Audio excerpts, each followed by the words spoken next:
دیگو آرماندو مارادونا، مردی بی قانون، با انبوهی از قانونهای خودساخته که او را مارادونا کرده بود. نامی که خود یک تعریف است، فلسفه است و شیوه. خورشید آرژانتین در 30مین روز از اکتبر 1960 در بوئنوس آیرس طلوع کرد.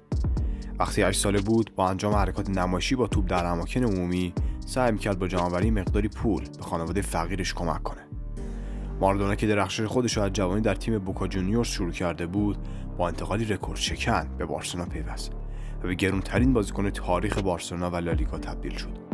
اولین فصل حضورش در بارسلونا با قهرمانی در کوپا دل ری به پایان رسوند. در همون فصل در فینال جام کوپا دی لالیگا با درخشش در ال کلاسیکو به اولین بازیکن بارسلونا تبدیل شد که مورد تشویق هوادار رئال قرار می‌گرفت. اما فصل دوم حضورش در بارسلونا با معصومیت شدید مقابل اتلتیک بیلبائو به تلخ‌ترین شکل ممکن به پایان رسید.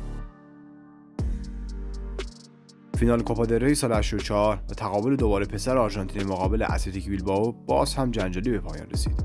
تیم باسکی فاتح جام شد و مارادونا با درگیری‌های لفظی و فیزیکی بعد از سوت پایان بازی به چهره اول فینال در خارج زمین تبدیل شده بود.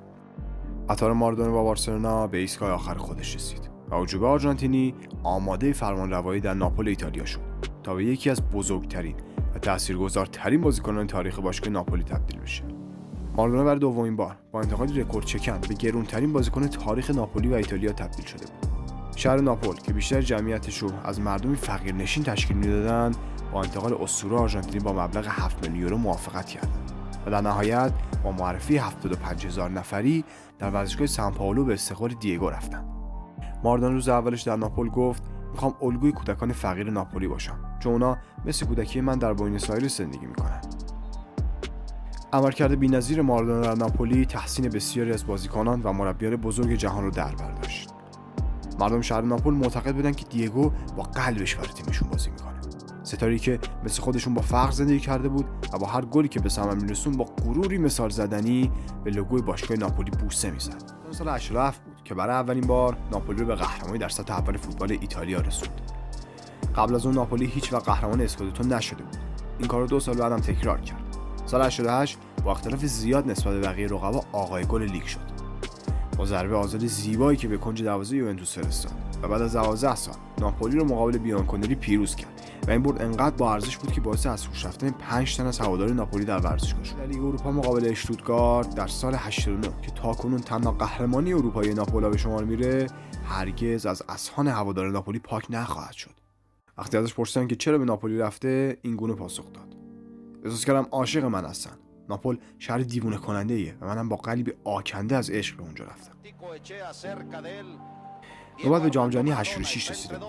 آرژانتین با کاپیتانی اوجورو به قله جهان رسید و با 2 گل استثنایی مقابل انگلیس مسیر قهرمانی آلبیسلسته رو هموار کرد. گل اول مارادونا که زیرکانه با دست دروازه انگلیس رو باز کرد به دست خدا معروف شد.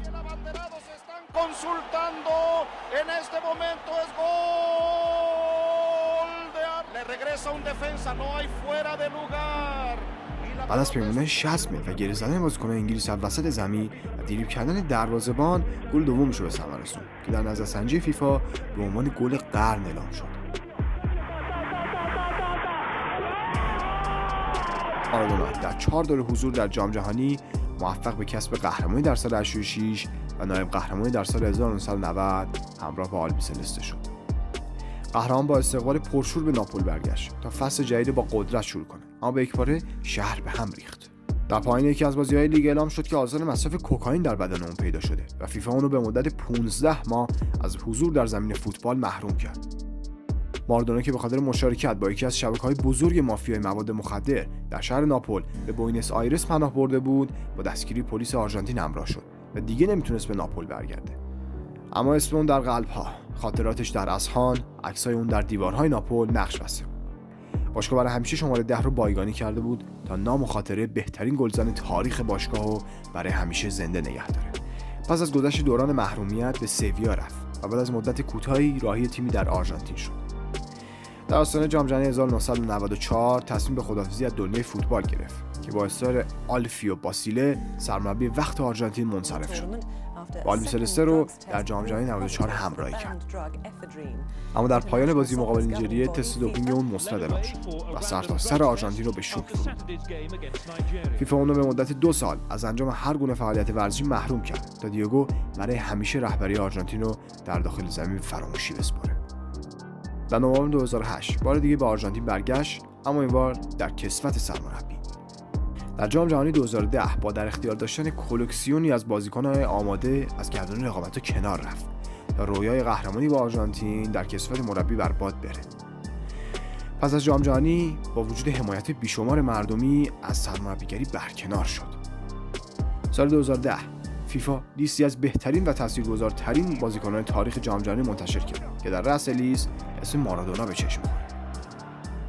هر کس که با مارادونا یا در مقابل اون بازی کرده میگه که او بهترین بازیکن تاریخ فوتباله. پپ گواردیولا درباره مارادونا در جمله‌ای بی‌نظیر گفته: مهم نیست که با زندگی خودش چیکار کرده، این مهمه که با زندگی ماها چیکار کرده. مورینیو هم بعد از خبر مرگ اون یکی از خاطرات مشترکش با دیگو رو گفته و ابراز دلتنگی کرده.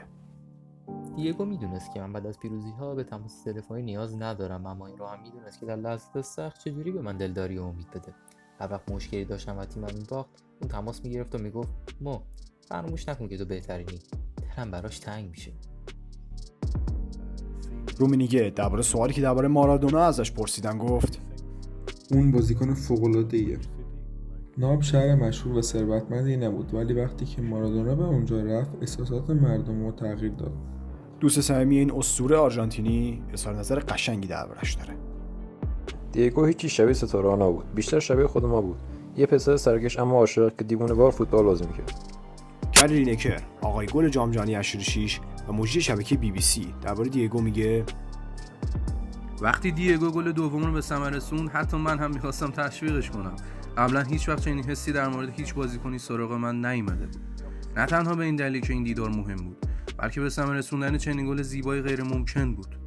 او بزرگترین بازیکن تمام دوران هاست و بدون شک بهتر از پله است. جام جهانی 2018 بود که در جریان بازی آرژانتین نیجریه بعد از گل زیبای مسی با خوشحالی دیوونه کننده و عجیب که خودش در آغوش گرفت تیتر یکی روزنامه شد. حتی تاثیرگذارتر از گل صعود لیونل مسی به نیجریه. در خاطرات یکی از معروف‌ترین تماشاگرای آرژانتین در جام جهانی 2018 اومده: هنگامی که مشغول به دیدن بازی تیم مقابل نیجریه بودیم، در فاصله 5 ثانیه سکوت کرکننده‌ای در ورزشگاه حاکم شد و توجه همه به یک سمت رفت. بله، مارادونا وارد ورزشگاه شده بود. مرگ 20 سالی بود که از دست دیگو فرار می‌کرد، اما بالاخره به دام افتاد. در این سالا که ما نابغه رو دنبال می‌کردیم، اون با یاغیگری تمام داشت با افیون، کوکائین، الکل و هر ابزاری که فکر رو بکنید مرگ رو دنبال می‌کرد. این عادت یاغیاست. طول عمر برای اونا چندان اهمیتی نداره و ارتفاع اون براشون مهمه. اسطوره 60 سال بیشتر عمر نکرد، اما هنگام مرگ هیچ کاری نکرده و هیچ آرزویی به جا مونده‌ای نداشت. زمانی که ناپولی رو بعد 90 سال قهرمان ایتالیا کرد، اهالی ناپل رو دیوار گورستان خطاب به مردگان خود نوشتن: عجب صحنه‌ای رو از دست دادید. مارادونا اونقدر بزرگه که کشور بزرگ آرژانتین رو به مدت 3 روز در خاموشی فرو ببره. شهر ناپل و ورزشگاه اختصاصی باشگاه رو با شمع توسط هواداران ناپولی روشن نگه داره. قبل شروع دیدارهای لیگ قهرمانان کل جهان رو به 1 دقیقه سکوت واداره. خاصیت پسر سرکش آرژانتینی همین بود: آوردن زمین به آسمون و بالعکس. خورشید آرژانتین بعد از 60 سال تابیدن سرانجام در 25 اکتبر 2020 برای همیشه خاموش شد.